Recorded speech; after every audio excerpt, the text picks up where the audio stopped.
Hi, I'm Mark Millay, and in this episode of The Art of Aging, Doctor to Doctor, we explore the power of care, compassion, and human connection in medicine. We'll meet two remarkable physicians, Dr. Michelle Rivlin, whose lifelong dedication to healing and teaching has touched countless lives, and Dr. Stacie Levine, whose leadership and compassion continue to shape how care is delivered here at Montgomery Place. Together, they reflect on how medicine has evolved and how the human spirit continues to guide it forward. That's ahead right here on The Art of Aging.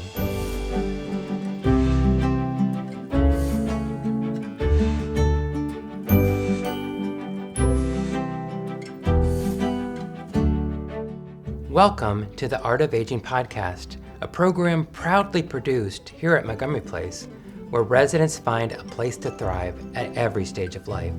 Located in Chicago's Hyde Park, Montgomery Place is more than a place to live. It's a vibrant community overlooking Lake Michigan, where independence, learning, and connection are part of everyday life. Each episode, we share stories that capture what it means to age with purpose, grace, and curiosity.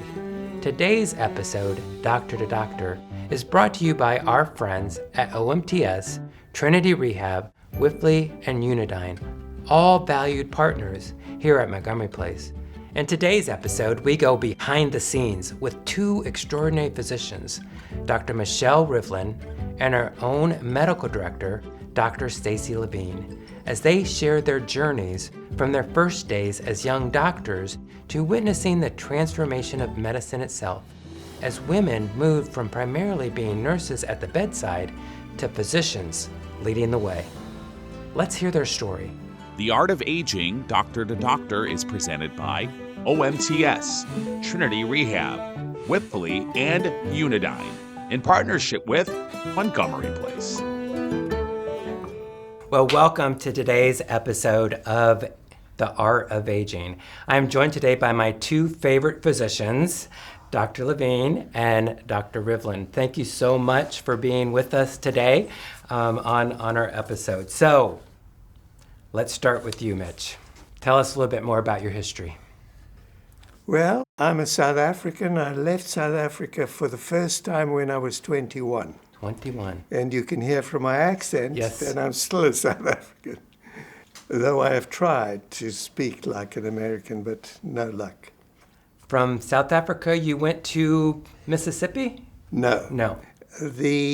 My generation, we all went to England. Okay. Because at that time, South Africa was part of the English first empire and then Commonwealth. Okay. I went first to England. That was the natural thing. Today, I'm sure South Africans all come to America. Okay. But in those days, it was England. And from England to? I stayed in England, and at that stage, I left South Africa as a doctor. So I was a doctor because I wanted to be able to travel, and with a doctor, you can pretty well go any place. Okay. And the rumor came, and the Vietnam War was on, that they needed doctors, they being the Americans, and they were taking you, pretty well hijacking you. So I thought, well, I'm getting somewhere safe, which was South Africa, so I went back. Okay. And you went to Mississippi then, or? I went to America. America. You came to America. And I went on a looking for something trip. I took a month off my job, and I was offered work everywhere, but they all said, but you have to have a visa. I didn't have a visa. And I had like 2 days left. You know, we had to go back to South Africa. The phone rang. It was some guy I'd never heard of. And he said, listen, I'll fly you down. It cost you nothing. So I went to a very nice man. Name was Weiser, and he was. Saved my life. Anyway, I said, you've offered me a job, so has everyone else. I don't have a visa. Well, it turned out there was a gentleman called Eastland, Senator Eastland, And with one phone call, I had a visa. And so I went to Mississippi, which I'd heard of, and I thought I'll stay there maybe a week or a month, and then I'm off to a decent part of the world, Okay. of the States anyway. But the people turned out to be very nice. The climate suited me fine. So I stayed there for, I think, 40 years. So you have doctor in your blood. Your father was a doctor, is that right? My father was a doctor. My daughter is a doctor. And when the baby is born, we say, "Welcome, doctor." So was your father the one that inspired you to become a physician, or what motivated you other than just the travel? Right. I'm sure my father, but also my aunt was one of the earliest female doctors in South Africa. She would always get honors for that. My mother's sister. And she was very important in my life because I lost my mother when I was just a child. And it never struck me I had no talent for anything. And if you have no talent for anything, but you have the Yiddish term is Sitzfleisch, sitting down meat. And I had plenty of that. And you can be a doctor if you have Sitzfleisch. So that's what I had, and that's what I did. So you told me some stories about some of your early days as a doctor. And you said your first job as a doctor, you were on a cruise ship. Well, it wasn't my first, but it was a very early on because I became a doctor to travel.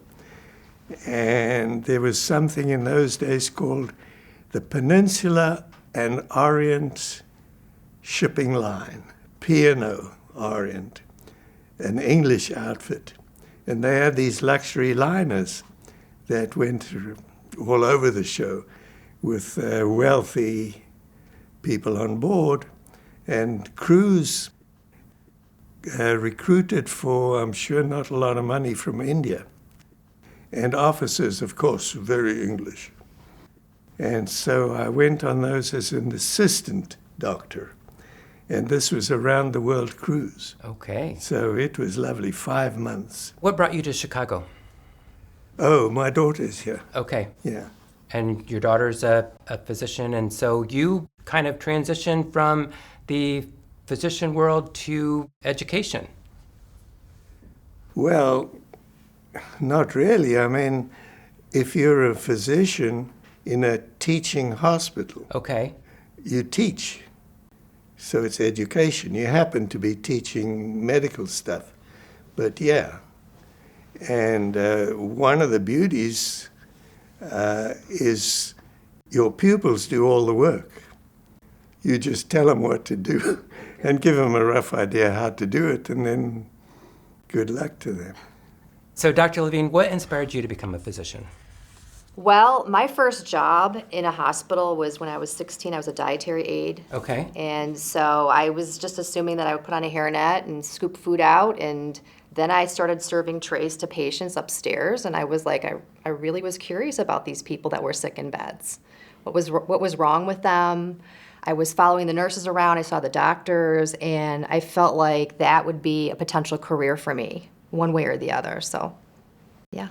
Was there a woman physician that really inspired you that, you kind of looked to as maybe a role model or, Well, I don't have any physician females in my family. I was the very first one. Okay. If I thought back, I would say probably when I was in college, I had shadowed a couple of women in clinics at Carl Clinic, which is down at University of Illinois, Chicago. And they were able to demonstrate their work-life balance. They had families, because I was told before that if you're a female physician, you will never have kids. You won't have time for your kids or your family. You may never get married because you're so busy in school. And that was not the case when I met these women. I felt like I could probably do this. I could have a career and I could take care of a family and do all of the things that I love to do in my personal life. And that's absolutely true. I feel like I have a very fulfilled life and career, so. Very good. Did you have any struggles just being a woman and wanting to be a doctor? Was there any pressure or just any still kind of that not really your role, you should, be the nurse? Any struggles that you... I feel really fortunate, like my generation hasn't had that type of pressure. I'm sure it happens in certain parts of the country. Being from the Midwest, being from the Chicago area, I felt much more supported in my entire career. I moved to New York for my training. I felt the same way there. Half the women in my residency class, or half the people in my residency class are women, and that continues to grow in numbers. So no, not really any big barriers. I mean, there were definitely times where I was confused with a nurse, or someone thought I was a transport person or a lab technician, but I think that just comes with people's mindset, thinking that the gender roles still fit a certain way, but no, not really. I mean, honestly, I feel like I've been welcomed into the field. I know that's not necessarily true for a lot of other people, may feel differently, but for me, I actually felt really accepted, so. And so today, you're not only a physician, you're the medical director here at Montgomery Place, but more than that, Yes. you run a clinic. Yes. Can you tell us a little bit about? Yes, I am the section chief of geriatrics and palliative medicine at University of Chicago, a job that I'm very proud of. I've been here for almost 25 years. My only job out of training, like I said, I trained in New York City. I finished my fellowship in geriatrics there, and then I transitioned here to do a year of research and took the first job here. And I never looked back. I feel like this patient population has been so inspiring for me. I mean, I'd sit next to people like you who are joking, and I don't know, there's just so much wisdom, and my patients are always older than me, so that's also it's also a big bonus. My patients always telling me how young I look. But no, joking aside, I think that being a physician, when I was envisioning what I would do with my life, like coming full circle and seeing when I was in training that this could be a potential career for me, managing geriatrics, like I think it's the greatest job in the world.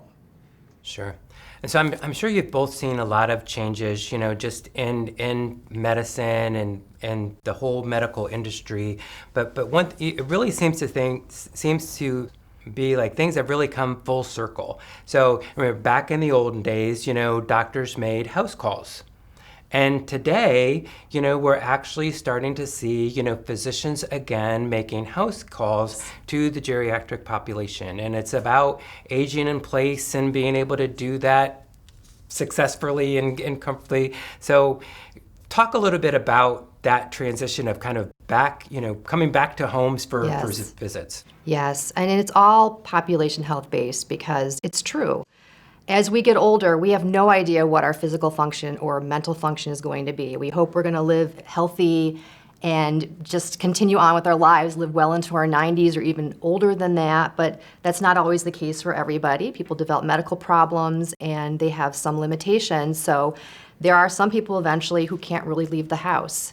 So we started a house calls program in the last couple of years, and that has been really successful, because the older adult, whoever's homebound, can enjoy having some services come to them, whether it's a physician, a nurse, a physical therapist, and I think that really is the model that this healthcare system needs to use. So, Mitch, what would be one thing that maybe you, from your first days, as a doctor to kind of winding up your career, what would be one or two things that you really were really big changes, in the medical medicine? field? Yes. Well, the biggest change is that it's now a female profession, and it wasn't when I started. So I'm sure that has altered everything, because women are not men, fortunately. Any other advances with techniques or medicine or? Oh, yeah. We really had, other than antibiotics, this was about the only thing we had. Whereas they have all sorts of stuff now. So technically been huge advances. And surgery in my time, you got both your hands in and got a hold of stuff. And now you sit in another room. So things have come a long way. And much better. I went in for hernia surgery. And I woke up and they said, bye.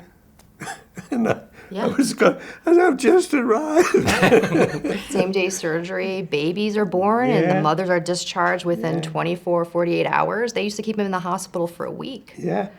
Of course, they don't keep you because it costs them, I think, $300 a day to keep you. Sure. They're not going to spend that if they don't have to. So, Dr. Levine, certainly you're not to the end of your career, but in your career, to this point, what advances or changes have you noticed? Oh, yeah. It's been pretty remarkable, even going back like 20 years ago when I was a resident, seeing how the cancer therapies have evolved. I remember walking down the hallways and there would be leukemia patients that were isolated in rooms. They had to eat off styrofoam. You could not go anywhere near them because you might infect them. And it is so different now. The infection control process is more well understood. The advances in cancer treatments are blowing me away. I mean, how many people are living longer with their diseases being managed? And that includes not just cancer, heart failure, pulmonary disease. There's so many diseases right now that were not very treatable 20 years ago that we are seeing people surviving for many years, and we're seeing our older adults are benefiting from those treatments. So it's been very exciting. So as two physicians, what advice would you give folks to live a longer and healthier life? Only two drugs work. Diet is one, exercise is the other. Keep your weight within the accepted healthy weights for your age, height, weight. Okay. What kind of diet are you recommending? Mediterranean. That makes sense. What would you say, Dr. Levine? I would say very similar. Keep moving. So the recommended exercise is 30 minutes, 5 days a week at least. And the Mediterranean diet's very popular. We always wonder why people live longer when you look at people in the European countries and they're eating nuts, berries, olive oil, lean meats and fishes. And I think there's a lot of truth to that. So you talked about keeping your body healthy. How do you keep your mind healthy? Right, that's a great question. You want to answer it? I thought it's to me. Sure, absolutely. Yeah. Avoid the TV, read. Okay. That's it. Right. I think that's right. Like sitting in front of the TV and passively pulling in information is really not the right strategy. It's whatever you can do to connect your mind to your body. So people doing puzzles, for example, or reading a book, I think is the basic.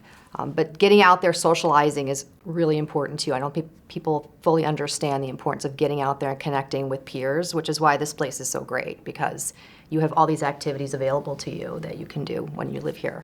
Yeah, we see so much of that of, the younger generation on a cell phone and watching these, they call them reels, and just over and over of, watching those things. So we're going to move into the next part of our interview now, and we call this the MP3, the Montgomery Place 3 questions. Okay. Now, Today's MP3 is brought to you by our friends at Unidyne. Food is an important part of our day at any age, but Unidyne is not just about food. They're about hospitality. They're about creating those moments that bring a smile to someone's face as they enjoy a great meal and great company. That's why Montgomery Place is delighted to partner with Unidyne. From fine dining in our elegant dining room to a casual lunch in the cafe or a Thursday afternoon happy hour, Unidyne does it all, using only the finest ingredients and preparing every meal from scratch by our executive chef. And the Unidyne team make dining not just about the food, but about the experience.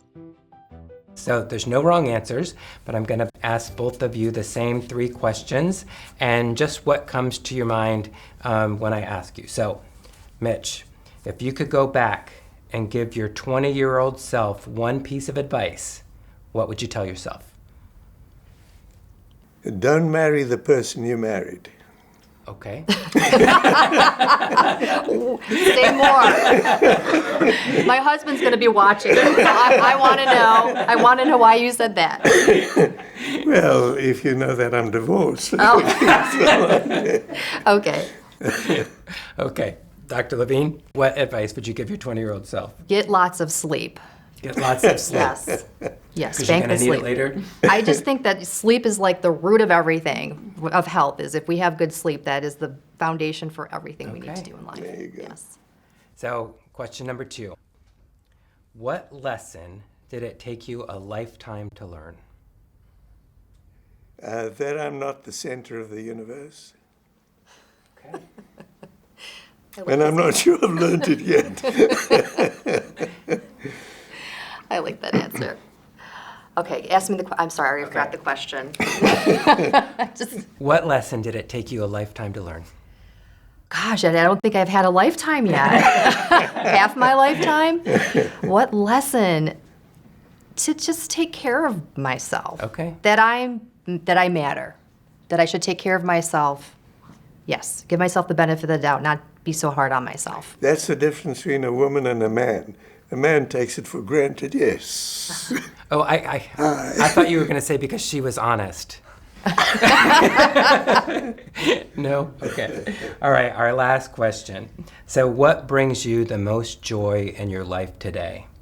So your life today at 90 years old here at Montgomery Place, what brings you the most joy? Well, I think when my granddaughter puts her arms around me and looks at me with those granddaughter eyes. Yeah. Yeah.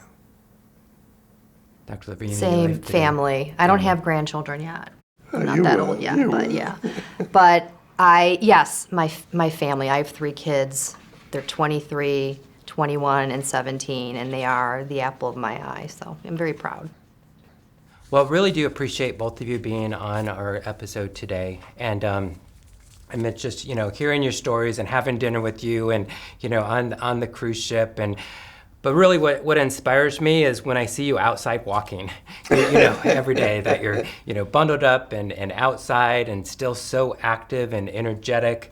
It's really, really inspiring to see that.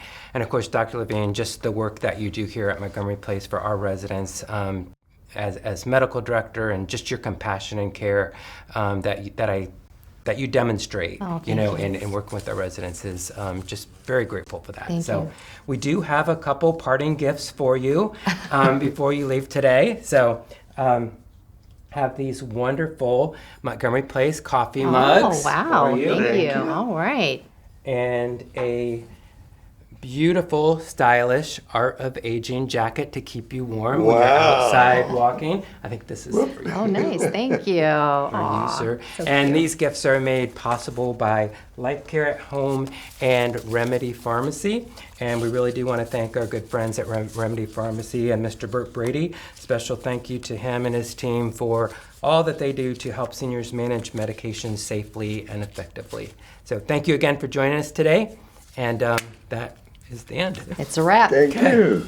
Today's MP3 gift is brought to you by Remedy Pharmacy and Life Care at Home. I want to thank Dr. Rivlin and Dr. Levine for sharing their journeys and reflection. Their stories remind us of how much medicine, compassion, and leadership have evolved, and how the human touch remains at the heart of good care. We'd also like to give a special thanks to our partners, OMTS, Trinity Rehab, Whiffley, and Unidyne, proud supporters of Montgomery Place and its mission of wellness and community, and for making today's episode possible. This has been The Art of Aging, produced here at Montgomery Place, where residents thrive at every stage of life. Until next time, keep living fully, keep aging artfully, and keep carrying those stories that matter the most. I'm Mark Millay. Thanks for watching and for listening. We'll see you next time on The Art of Aging. The Art of Aging podcast is brought to you by Montgomery Place and Life Care at Home, where community, wellness, and legacy come together. At Montgomery Place, you too can find your place to shine. To learn more or watch past episodes, visit montgomeryplace.org or find the Art of Aging podcast on YouTube, Apple Podcast, Spotify, and across your favorite podcast platforms.